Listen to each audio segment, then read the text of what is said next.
Hello guys, MonkeyBot here. Now we are back for another time-lapse video here. So the setup for this one, we'll be playing as the High Elves. So that's Tor Alsor, who starts off in the bottom right islands there. The settings for this one, we have the end game scenarios enabled, giving the Ultimate Crisis mode. I have turned off the Dwarven Crisis, so that's a grudge too far. The Dwarves are already super powerful as it is. The turn timer is going to be between turn 10 and turn 20, and the endgame difficulty is at maximum at 200. We're also playing this on the legendary very hard settings, as we usually do. So in this time lapse here, the endgame crisis will be starting on turn 14. So sit back, relax, and I'll see you at the end of the video.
Here we are on turn 300 and starting off in Northern Naggarond. As you can see, Grombrindle, even though he wasn't an endgame crisis in this video, still rolled over Naggarond quite easily.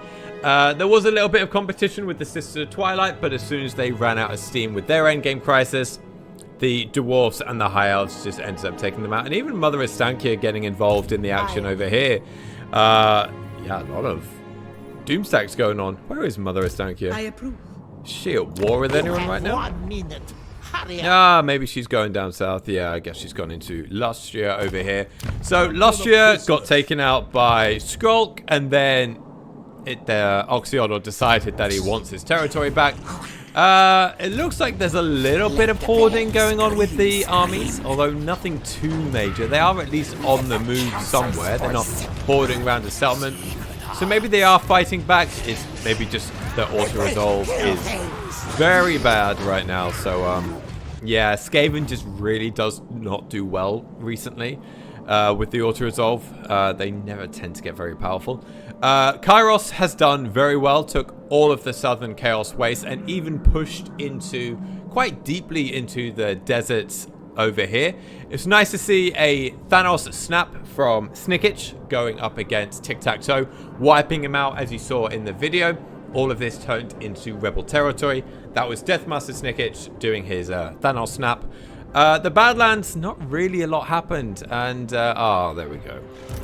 There is the hoarding. There is still hoarding going on in the Greenskin factions. So that's probably why they didn't do anything. I'm guessing they are at war with people. Yeah, they're at war with the High Elves, the Vampires, the Wood Elves. So they're at war with a lot of people, yet they're still hoarding around the settlement. But that's the first case I've seen so far. I've not seen that anywhere else. Even Queek. Queek is moving around his armies quite a bit.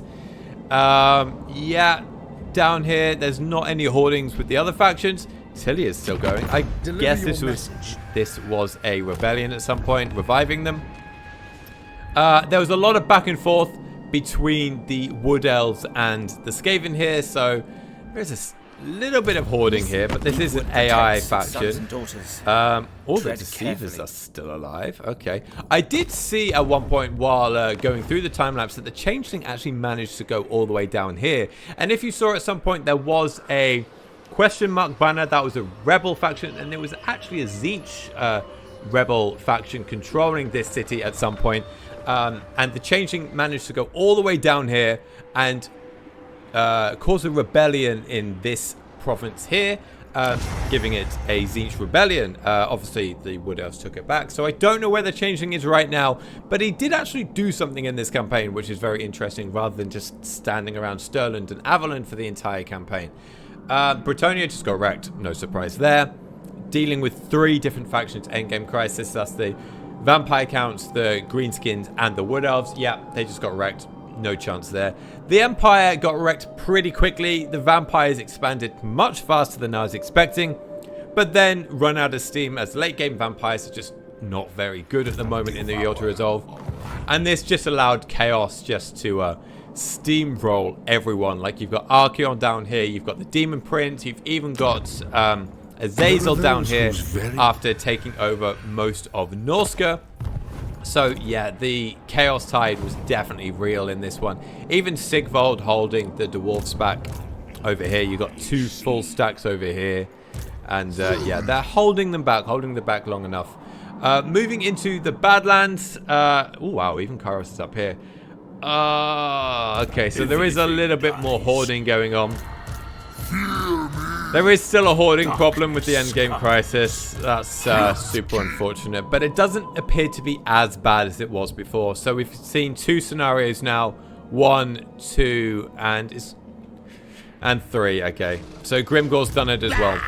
So there's 3 factions which are hoarding armies right now. Not as bad as it was maybe almost a year ago now. I think it was maybe the Shadows of Change. I did a last endgame crisis time lapse. Definitely not as bad as it was then, but it is still relevant in these campaigns. It is still happening, unfortunately. Deathmaster Tzeentch did very well against Cathay, wiped them out very quickly, but again, is now just getting wrecked by Chaos. So it looks like Chaos is, if the Order Tide just gets wiped out quite quickly by the endgame crisis, it looks like Chaos just runs over everything. 2 Chaos Dwarf factions doing very well, much better than they normally would do. But the endgame crisis themselves, none of them are really doing that well. They've all kind of run out of steam or just start hoarding their armies. So that's a little bit of a shame to see. I think the destruction factions at the moment are just far too weak in this game. They just get rolled over by everyone. Chaos and the Order Tide. So Chaos and the Order Tide are definitely winning in these patches at the moment. And the destruction factions, yeah. They need a little bit of a buff in the auto-resolve there to make them viable against the other factions. But that's going to be it for this time-lapse video. If you're enjoying this content, please don't forget to like and subscribe. I'll definitely be doing more of these. I think SFO is next on my list to do. So please come back and watch those videos if you are enjoying this content. But until then, guys, I'll see you in the next one. Bye for now.